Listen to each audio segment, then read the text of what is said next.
When my flight was canceled that night, I thought it was just another inconvenience in a long week of business travel. It was past midnight when I finally managed to get a different flight home. By the time I reached my driveway, the sky was dark and silent, and my watch showed 3 a.m. I was exhausted, dragging my suitcase behind me, longing only for my bed and the comfort of my home. As I reached the porch and quietly turned the key in the door, I noticed a faint glow of light coming from the living room. I paused. My wife, Clara, was never one to stay up late. Maybe she couldn't sleep without me home, I thought. I opened the door slowly, and before I could even step inside, a man's voice rang out, startled and confused. "Baby, who's at the door?" For a second, the world froze.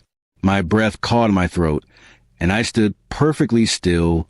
The voice wasn't loud or angry, just surprised, sleepy, and unaware that someone else had entered. I didn't say a word, unsure how to even begin to process what I just heard. Then Clara appeared from the hallway, wearing a long robe, her eyes wide as she realized I was standing there. "Evan," she whispered, disbelief written all over her face. "You're home." The flight got canceled. I managed to say quietly, "Who's here?" Before she could answer, the man stepped into view, tall, in a gray hoodie, holding a mug of tea. But as soon as he saw me, he froze, his expression turning from relaxed to nervous. For a heartbeat, the silence between us was unbearable. Then Clara spoke. "Evan, this is Daniel, my brother." I blinked. "Your brother?" She nodded quickly. "Yes, he arrived last night. He didn't want to bother you. It was so late, and I didn't think you'd be back until tomorrow." Daniel gave a small, awkward smile. "Hey, man, I'm sorry. I didn't mean to scare you. Clara told me you were out of town. I was just crashing here for the night." Relief washed over me, though my heart still raced. I hadn't met Daniel in years. He had moved abroad, and contact had been minimal since their parents passed away. I exhaled deeply, feeling slightly foolish for jumping to the worst conclusion. Clara guided me to sit, offering tea, while Daniel returned to the guest room to give us space. For a while, neither of us spoke. The clock ticked softly, and outside, the rain began to fall. Then Clara sighed. "You thought something else, didn't you?" she asked gently. I hesitated. For a moment, yes. I didn't expect anyone to be here, and the way he spoke. She smiled faintly, but there was sadness in her eyes. "I should have told you he was coming. I just didn't want to interrupt your work. You always look so tired when you travel."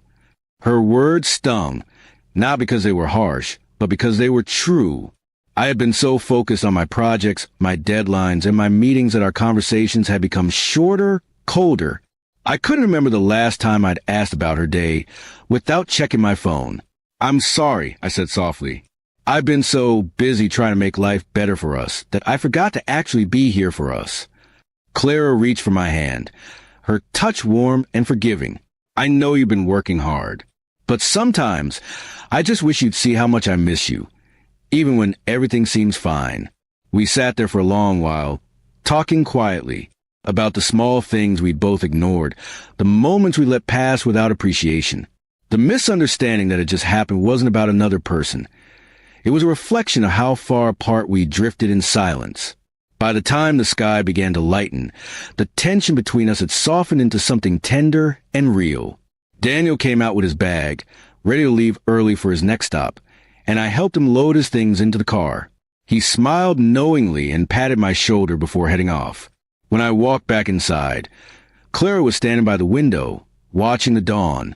I walked over, wrapping my arms around her. For the first time in a long while, I didn't think about work or the clock or my next flight.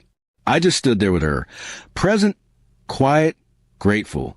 That morning, as sunlight filled the house, I realized something simple yet profound. Misunderstandings are bound to happen when people stop truly communicating. But with honesty and patience, even the smallest moment of confusion can turn into a reminder of what really matters: love, trust, and being there for one another. Moral communication isn't just about words.